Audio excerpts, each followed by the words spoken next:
This is the Federal District of Mexico, more generally known as Mexico City, capital of the country which bears its name, and one of the largest and most modern cities in Latin America, where almost 2 million inhabitants have dedicated their way of life to the democratic cause of freedom and independence. Since the arrival of the Spanish conquistadores over 4 centuries ago, Mexico City has undergone a series of thrilling transitions, appropriately commemorated by her impressive monuments, one of the foremost of which is the monument to Mexican independence, representing the heroic struggle that was begun by Father Hidalgo in 1810 and consummated by his successors in 1821.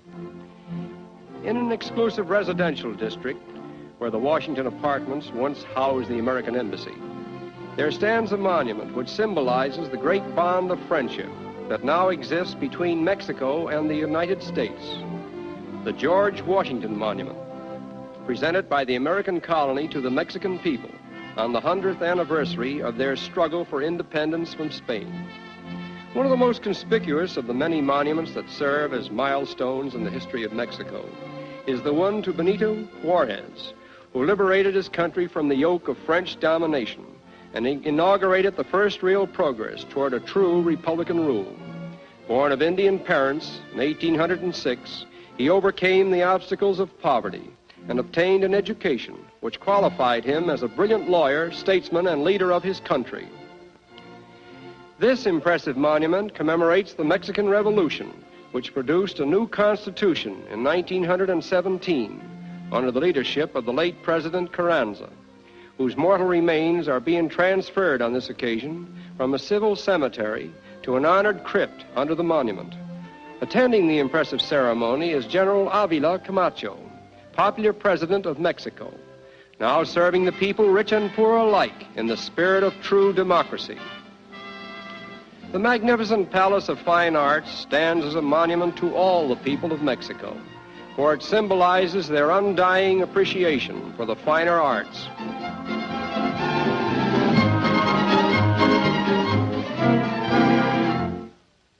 Mexico City is not only the cultural and political center of the nation, but is also the social center. The modern Hotel Reforma on the Paseo de la Reforma is a popular rendezvous for travelers from many parts of the world and a favorite meeting place for the elite. Its alluring roof garden is indeed a haven of rest and relaxation.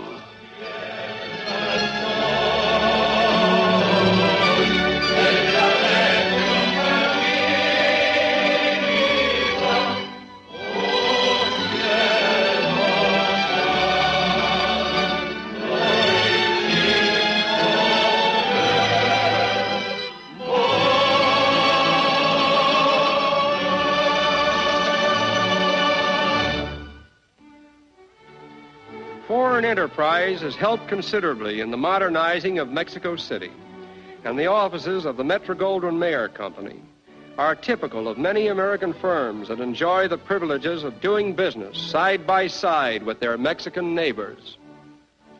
The policy for closer relations between the two countries has naturally developed trade increases in all branches of business, and over 75% of Mexico's total exports are now sold to her northern neighbors. The internationally famous Sanborns restaurant, established over 40 years ago by 2 industrious young brothers from California, is closely identified with the progress and prosperity of Mexico City.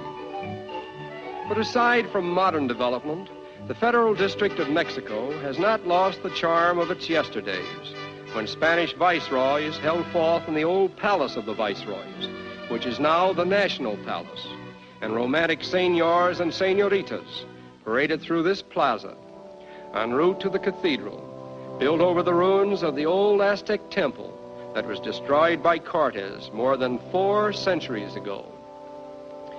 Ideally situated upon a hill overlooking the city stands the historic castle of Chapultepec, also built upon the site of an ancient Aztec palace. It has been the official residence of the presidents of Mexico since it once served as the royal abode of the Empress Carlotta and her unfortunate husband, Maximilian, during his turbulent reign as the Emperor of Mexico by appointment of Napoleon III. Diverting our attention from the dramatic history of Chapultepec Castle, we were amused with a little sideshow staged by an odd trio of friendly enemies.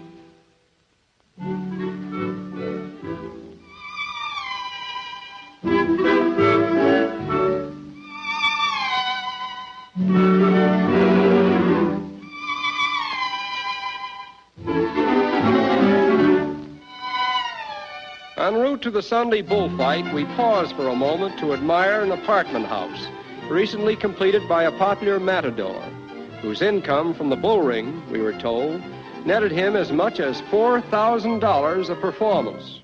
We arrive at the bull ring on a special fiesta day, in time to witness the ride of the beauty queens, a colorful preliminary to the bullfight.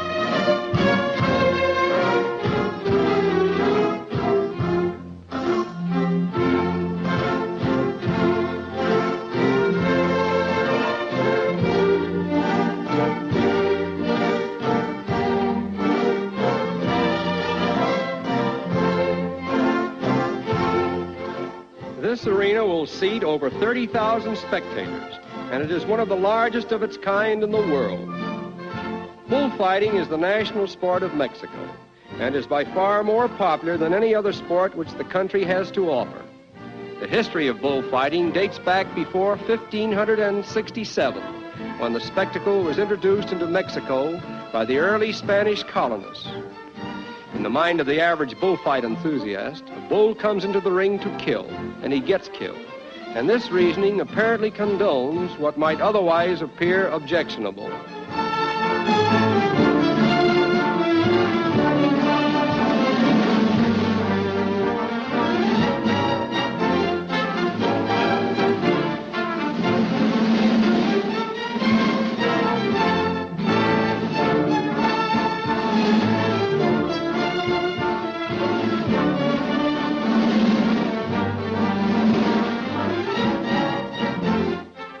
Audiences are supercritical and intensely emotional.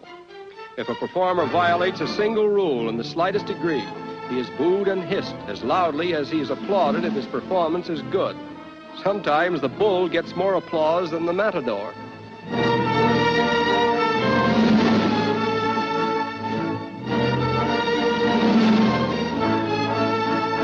In spite of its popularity, however, the bullfighting season is a brief one, and increasing patronage is now being given to the more international sports, such as baseball, tennis, football, and polo.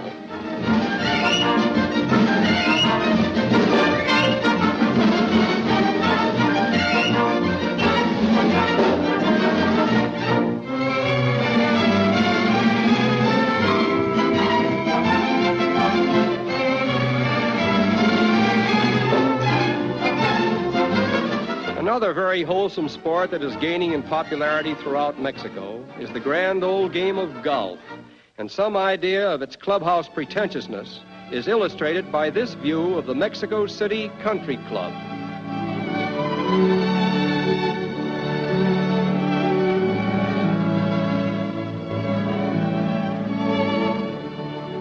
And it is here, in this golfer's paradise, that we say adios to modern and beautiful Mexico City.